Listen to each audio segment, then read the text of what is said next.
Hi everybody, this is Maureen Wong with mycasestudies.blogspot.com. A while ago I posted this card, and the technique it was showing was how you can attach a circle to an octagon shape and stamp repeatedly around the circle by using the octagon and turning it and stamping with your MISTI. I got a couple of questions about that, about how you pick which size circle you're going to use and how you know what's going to fit. And excuse me, the other thing is I got a really great email from a stamper named Cyndie, and she's just brilliant and very generous to share with all of us some templates that she made, and the templates are going to help you with this technique, both figuring out what fits and actually using to stamp on. So let me show you what the templates are first. Basically, they come in a square, a pentagon, a hexagon, and an octagon, and you can use all of these for stamping repetitive patterns on your MISTI. And basically they're PDF files, and what I did was I just opened the PDF file. I got a piece of cardstock that I wanted to use, and I picked these bright colors so that if they're ever lost on my desk, they'll be easy to find. But you also don't want to make it dark because you want to see the print on the shape.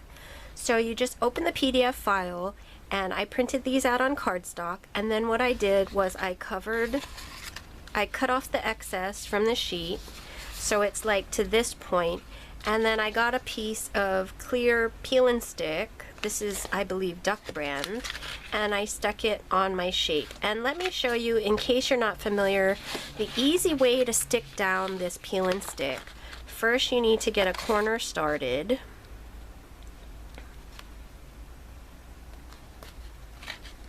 And of course, while I'm on camera, it's not going to work for me. There we go. And you peel back a bunch of that liner sheet and fold it. Now what I'm going to do is take my square and position my peel and stick so I know that the whole square is covered, and then I'm going to stick down the part that's exposed and press it down. And then what I'm going to do is hold this corner in place. I'm going to get that folded back part of the liner, and I'm just going to pull back to expose more of the peel and stick, and then using this hand I'm going to follow it and press it down. And it's just a really easy motion like this, and there you go, your whole shape is covered.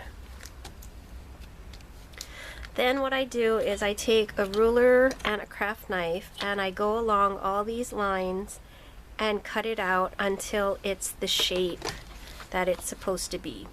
And these ones need to be cut down to the shape that they are, like the octagon, the hexagon, the square. They need to be cut down because these are what you're actually going to be using to stamp on, and you need those flat edges. So when you're cutting your flat edges, I really recommend a ruler and a craft knife, unless you're really good with a scissors and can cut really straight lines. Yeah, that's what I would recommend. So you need really straight lines and good corners to use these templates on your MISTI. So now that you have it prepped, the other thing that I went and did with these is I printed them on transparency sheets. And I have a black and white laser printer, so that's why they're not printed in color. If you have a color printer that can handle transparencies, I believe there are inkjet compatible transparencies that you can print on. But I just use my laser printer. I know that that's a good printer, and I don't mind if I don't have the red. I don't know if you can see that. The shapes on these are alternating between red and black, and that's to help you line it up, and I'll show you all the lining up and using it in the next video in part 2. So let me just show you. This is the octagon, and I just wrote my initials and my, I used to go by MM97. That was my email. And I just wrote it on there so that I know this is the side to put up. My printing is actually on the back, and I don't want to be touching that side. So this side is the other side, the back side of the printing, and I can scratch on that and it's not going to hurt the printing. So that's why I just made a note on there. And I haven't decided whether or not I'm going to cut these down to the shapes or not. I'll see as I go along how I want to use them, and you can also just play around with these things and see how you want to use them. Maybe you'll find a way that you like better than how I'm using them. But basically this is just the template to figure out what shape you want to use and which size of circle, or you know, you can use other shapes within these things. Like the pentagon, you could use a 5-pointed star or something like that. Mainly I originally made this technique for using on circles, so that's why they have circles on them. But that's what you're going to use the transparency one for. And just a little story on these transparencies. I went to my local office supply store and I asked for laser compatible transparencies, and when they told me where they were, I went and looked, and they had a box of 50 for almost $50. And I didn't need 50, and I didn't want to spend $50. So what I did was I went into the little print shop that's in the office supply store, and I asked them if they had laser compatible transparencies and if they were willing to sell them to me without using any of their services, and they were. And these ones were actually only 40 cents a sheet, so I was able to get just 5 sheets for my own use, and I didn't have to spend $50 to get it. So I hope that helps you.